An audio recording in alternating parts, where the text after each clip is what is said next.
안녕하세요. 한때 분양권은 대한민국에서 가장 확실한 투자 수단처럼 여겨졌죠. 청약만 당첨되면 입주 전까지 프리미엄 수천만 원은 기본이라던 그런 시절이 있었습니다. 하지만 지금은 상황이 완전히 달라졌습니다. 마피라는 단어, 즉 마이너스 프리미엄이 붙은 분양권들이 수도권 곳곳에 넘쳐나고 있습니다. 오늘은 그 이유와 실제 사례들을 통해 분양권 투자 신화가 어떻게 무너졌는가, 이 부분을 함께 살펴보겠습니다. 불과 몇 년 전만 해도 분양권은 황금 티켓이었습니다. 2020년, 2021년 초저금리 시대에 돈이 넘쳐났고 집값은 매달 신기록을 경신했습니다. 분양권 거래소에는 웃돈이 붙은 매물들이 줄줄이 올라왔죠. 예를 들어 경기도 하남의 미사강변도시, 인천의 송도신도시, 서울의 강동구 고덕, 이런 지역들은 분양가 대비 프리미엄이 억 단위로 뛰었습니다. 당첨만 되면 1억 번다. 분양권은 리스크가 없다. 그때는 이런 말이 농담이 아니었습니다. 투자 카페, 부동산 유튜브, 청약 커뮤니티에는 로또 청약이라는 단어가 일상처럼 쓰였죠. 하지만 문제는 너무 많은 사람들이 같은 생각을 했다는 겁니다. 분양권 시장에는 하나의 특징이 있습니다. 실제 입주 전에는 돈을 많이 내지 않아도 된다는 점. 계약금 10%, 중도금은 대출로 메꾸고 입주 때 잔금 치르면 되니까 자본이 적어도 큰 단지를 잡을 수 있다 라는 인식이 퍼졌죠. 그래서 수도권 곳곳에서 분양권을 두세 개씩 사두는 영끌 투자자들이 등장했습니다. 문제는 이 투자들이 대부분 실거주 목적이 아닌 단기 차익 목적이었다는 겁니다. 누군가는 송도 신축 아파트 분양권을 1억 프리미엄 얹어 샀고, 누군가는 동탄이 신도시 분양권을 지금 안 사면 더 비싸진다며 대출까지 받아 매입했습니다. 하지만 그때는 아무도 몰랐죠. 그 프리미엄이 곧 손실의 시작이 될 거라는 걸. 2022년부터 금리가 급격히 오르기 시작했습니다. 반전의 서막이죠. 대출이자 부담이 늘어나자 분양권을 갖고 있던 사람들은 하나둘씩 매물을 내놓기 시작했죠. 하지만 사는 사람은 없었습니다. 실입주 수요는 아직 입주까지 멀었고 투자 수요는 이자를 감당할 여력이 없었어요. 이때부터 마피 매물이라는 단어가 등장합니다. 예를 들어 2021년 분양된 인천 신도시 A 아파트는 분양 당시 프리미엄이 5천만 원부터 거래됐습니다.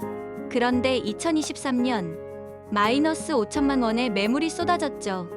분양가가 5억이었는데 5천만 원을 물어줘야 넘길 수 있는 상황이 된 겁니다. 하남 가밀, 평택 신도시 일부 단지들도 비슷했습니다. 계약금만 받고 넘길게요. 중도금 대납 조건으로 내놓습니다. 이런 글들이 부동산 앱을 도배했습니다. 실제 데이터를 보면 그 심각성이 더 드러납니다. 인천 송도 모 아파트는 분양가 6억 5천만 원, 2021년에는 프리미엄 1억 원이 붙었습니다. 하지만 2024년에는 마이너스 1억 원으로 거래가 오히려 가격이 떨어져 이뤄졌습니다. 분양권 프리미엄이 단 2년 만에 2억 원이 뒤집힌 셈이죠. 경기 김포 한강 신도시 인근 단지도 비슷합니다. 분양가 5억 8천만 원이었던 곳, 현재 거래가는 5억 원 이하, 즉 마피 8천만 원. 특히 교통 호재로 기대를 모았던 단지였지만 GTX 개통 지연으로 수요가 꺾이면서 그대로 가격이 주저앉았습니다. 남양주 왕숙지구, 검단, 평택, 고덕 같은 지역은 분양권 투자자들이 몰린 대표 지역이죠. 하지만 실입주 수요보다 공급이 훨씬 많아서 미분양까지 겹치자 프리미엄이 마이너스로 전환됐습니다. 이런 지역에서는 분양권을 넘기기 위해 수천만 원을 보태서 파는 사람들도 많습니다. 내 주머니에 있는 돈을 오히려 주는 사람들, 계약금만 날리고 포기하는 사례도 속출했죠. 그렇다면 왜 이런 일이 벌어졌을까요? 플러스 프리미엄으로 돈을 벌겠다던 생각이 마피가 된 이유가 뭘까요? 여기에는 구조적인 문제가 큽니다. 첫째, 금리 인상이 직접적인 원인입니다. 분양권은 입주 때까지 이자를 버티는 구조입니다. 하지만 대출 금리가 2배로 오르자 버티기가 불가능해졌습니다. 팔거나 던지거나 선택의 기로에 서 있는 것이죠. 둘째, 공급 집중입니다. 특히 수도권 외곽 신도시들은 한꺼번에 수천 세대씩 공급되면서 입주 시점에 전세와 매매가가 동시에 폭락했습니다. 그런 상황에서 구매했다, 결국 손실밖에는 답이 없습니다. 셋째, 심리 붕괴입니다. 더 이상 오르지 않는다 라는 인식이 확산되자 분양권 시장은 순식간에 얼어붙었죠. 이런 시장에서는 단 한 건의 거래도 가격을 무너뜨립니다. 마지막으로 실수요 기반이 약한 입지입니다. GTX, 산업단지, 테크노밸리 같은 개발 이슈에만 의존했던 지역은 사업이 지연되자 바로 가격이 무너졌습니다. 결국 하나의 기대서는 안 된다는 이야기죠. 분양권 투자에는 분명 장점도 있습니다. 초기 자금이 적고 신축 프리미엄을 누릴 수 있죠.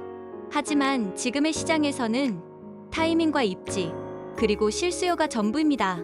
더 이상 분양받으면 무조건 오른다 라는 공식은 없습니다. 물론 소수의 지역들은 여전히 있죠. 예를 들어 강남, 그리고 서초, 모두 서울의 중심 상급지일 뿐입니다. 이들 지역도 나중에 거품이 꺼진다면 가격이 떨어질 가능성이 충분히 높은 지역들이죠. 청약 당첨이 곧 돈벌이가 아니라 잘못 들어가면 몇 천만 원 손실로 이어질 수도 있는 시대가 됐습니다. 특히 요즘처럼 공급이 늘고 금리가 높은 상황에서는 분양권을 단기 전매 목적으로 접근하는 건 매우 위험합니다. 수요가 줄면 그 프리미엄은 바로 마이너스로 바뀌니까요.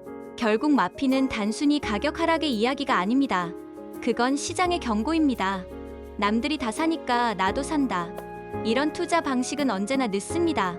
부동산 시장은 항상 순환합니다. 지금은 조정기이지만 언젠가는 또 기회가 오겠죠. 하지만 그때 중요한 건 이전의 교훈을 잊지 않는 것입니다. 분양권 투자든 재개발이든 꼬마 빌딩이든 남들이 몰릴 때 멈추고 남들이 멈출 때 관찰하는 자세, 그게 결국 살아남는 사람들의 공통점입니다. 오늘 영상이 여러분의 투자 판단에 작은 나침반이 되길 바랍니다. 감사합니다. 자주 방문해주세요.